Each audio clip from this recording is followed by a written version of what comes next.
A formal photograph on a separate page. Adochka, pretty and impure in her flimsy and Vanichka and gray flannel suit, with slant-striped school tie facing the camera.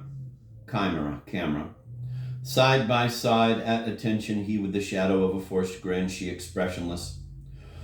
Both recalled the time between the first tiny cross and a whole graveyard of kisses, and the occasion. It was ordered by Marina, who had it framed and set up in her bedroom next to a picture of her brother, at 12 or 14, clad in a Beronka open shirt, and cupping a guinea pig in his gow pen, hollowed hands.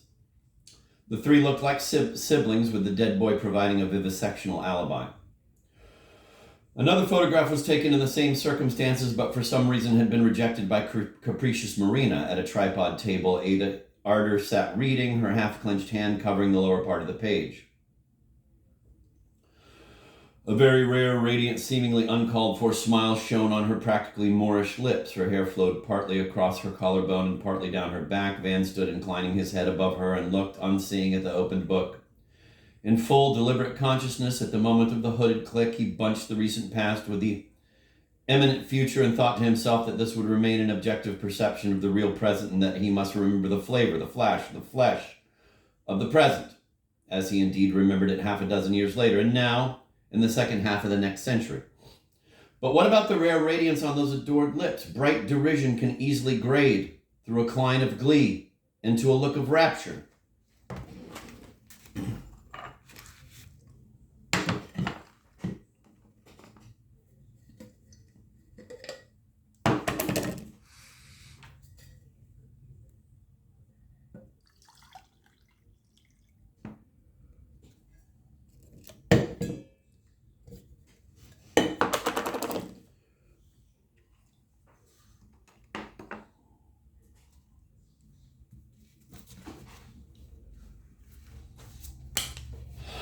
Do you know, Van, what book lay there next to Marina's hand mirror and a pair of Twizzlers? I'll tell you, one of the most tawdry and réjouissance novels that ever made the front page of the Manhattan Times Book Review. I'm sure your Cordelia still had it in her cozy corner where you sat temple to temple after you jilted me. Cat, said Van. Oh, much worse. Old Beckstein's Tabby was a masterpiece in comparison to this. This Love Under the Lindens by one Eelman, transported into English by Thomas Gladstone, who seems to belong to a firm of packers and porters, because on the page which Adochka, Hell's daughter, happens to be relishing here, automobile is rendered as wagon. And to think that little Lucette had to study Eelman and Three Terrible Toms in her literature course at Lust. You remember that trash, but I remember our nonstop 3-hour kiss under the larches immediately afterwards. See next illustration, said Arter grimly. The scoundrel, cried Van. He must have been creeping after us on his belly with his entire apparatus. I will have to destroy him. No more destruction, Van, only love.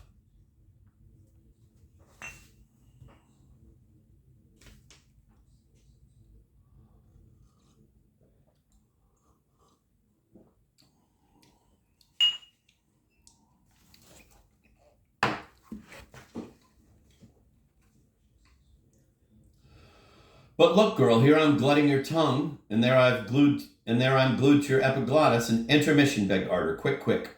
I'm ready to oblige till I'm 90, said Van. The vulgarity of the peep show was catchy. 90 times a month, roughly. Make it even more roughly. Oh, much more. Say 150. That would mean. But in the sudden storm, calculations went to the canicular devils. Well, said Van, when the mind took over again, let's go back to our defaced childhood. I'm anxious. Picking up the album from the bedside rug, to get rid of this burden. A new character, this inscription says. Dr. Krolik. Wait a sec. It may be the best vanishing Van, but it's terribly messy all the same. Okay, yes, that's my poor nature teacher.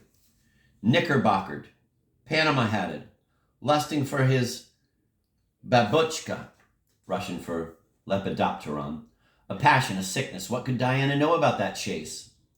How curious, in the state Kim mounted him here, he looks much less furry and fat than I imagined. In fact, darling, he's a big, strong, handsome old March hare. Explain.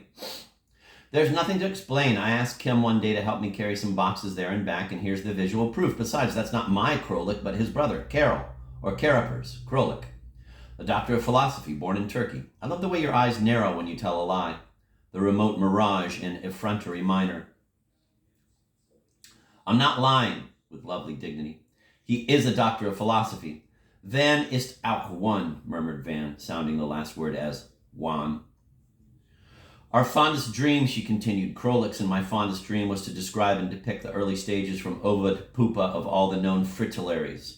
Greater and lesser, beginning with those of the New World, I would have been responsible for building an arginarium, a pest-proof breeding house, with temperature patterns and other refinements such as background night smells and night animal calls to create a natural atmosphere in certain difficult cases.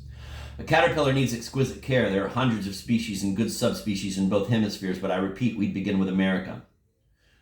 Live egg-laying females and live food plants such as violets of numerous kinds, air-mailed from everywhere, starting for the heck of it with Arctic habitats.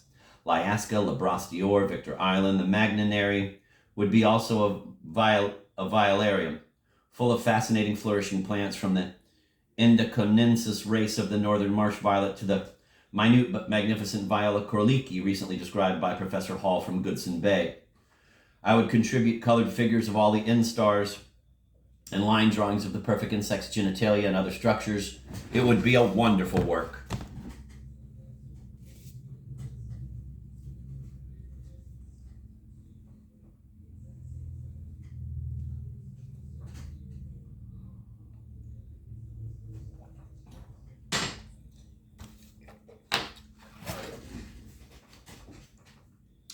A work of love, said Van, and turned the page. Unfortunately, my dear collaborator died intestate, and all his collections, including my own little part, were surrendered by a regular warren of collateral Krolix to agents in Germany and dealers in Tartary. Disgraceful, unjust, and so sad. We'll find you another director of science. Now what do we have here? 3 footmen, Price, Norris, and Ward, dressed up as grotesque firemen. Young Bout devotedly kissing the veined instep of a pretty bare foot raised and placed on a balustrade. Nocturnal outdoor shot of 2 small white ghosts pressing their noses from the inside of the library window.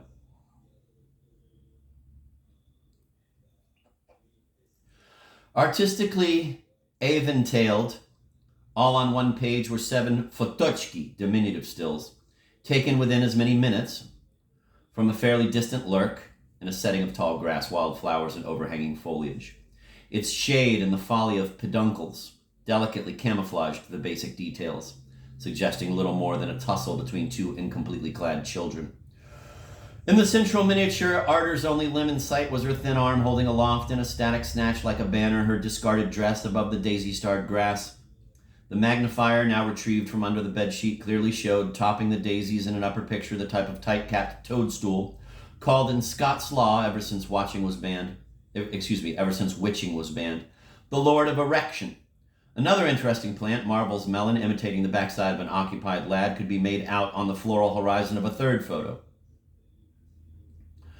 In the next 3 stills, La Force des Choses, the fever of intercourse, had sufficiently disturbed the lush herbage to allow one to distinguish the details of a tangled composition consisting of clumsy Romany clips and illegal Nelsons.